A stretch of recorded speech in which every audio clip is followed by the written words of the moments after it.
Joining us now with his picks for who's in the running for the big nods, television host, pop culture expert Andrew Freund. As I like to say, our friend Freund is here. Andrew, good to have you with us. So let's start with the big one, Best Picture. You have Wicked at the top of the list. Perhaps not a surprise. Talk about that and what other films you think could be in the running.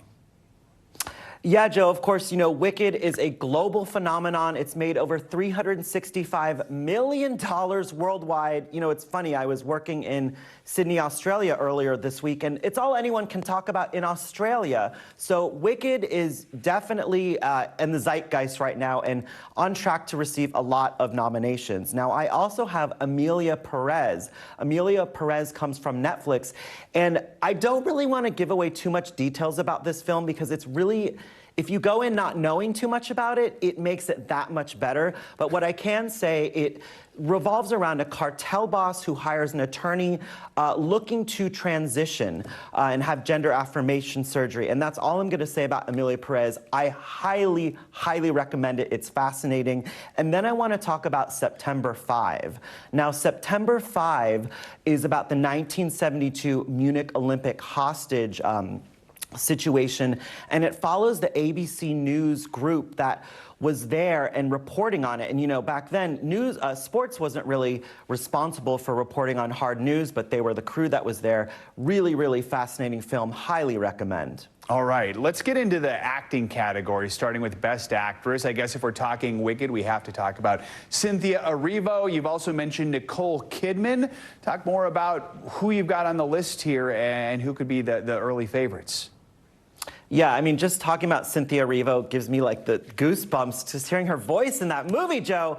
So, of course, Cynthia Erivo in Wicked. Nicole Kidman in Baby Girl. Now, this movie, Nicole Kidman is like 2 hours of her having orgasms, basically. It's a lot of moaning, Joe, a lot of moaning in Baby Girl, but Nicole Kidman is absolutely phenomenal in this film.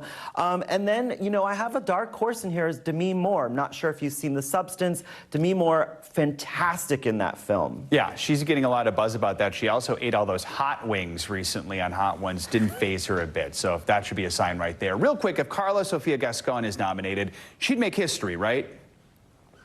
Correct. If Carla Sofia Gascon gets nominated, which I'm pretty much sure she will be the first trans woman nominated to Best Actress. Now, this is a groundbreaking role for her, and this would be a groundbreaking thing to happen. She also won Best Actress in Cannes.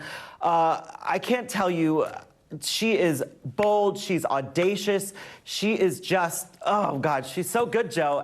You gotta see her in Emilia Perez, she's fantastic. I think you're excited, Andrew. I gotta check that one out. We got like 30 seconds here, but we gotta talk about the guys, Best Actor. Who's topping your list there?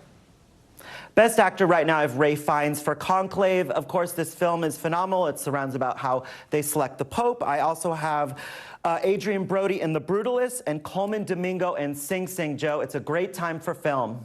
It's a very good time. Coleman Domingo, of course, just a nominee last year, so could be nominated again this year. Excited. This is the time of year where we get to finally catch all those movies. We see who's on everyone's lists. Go check them out. Andrew Freund, as always, thank you so much. Appreciate it. I'm sure we'll talk more this awards season. That's going to do it for this hour of Morning News Now, but stick with us. The news continues right now.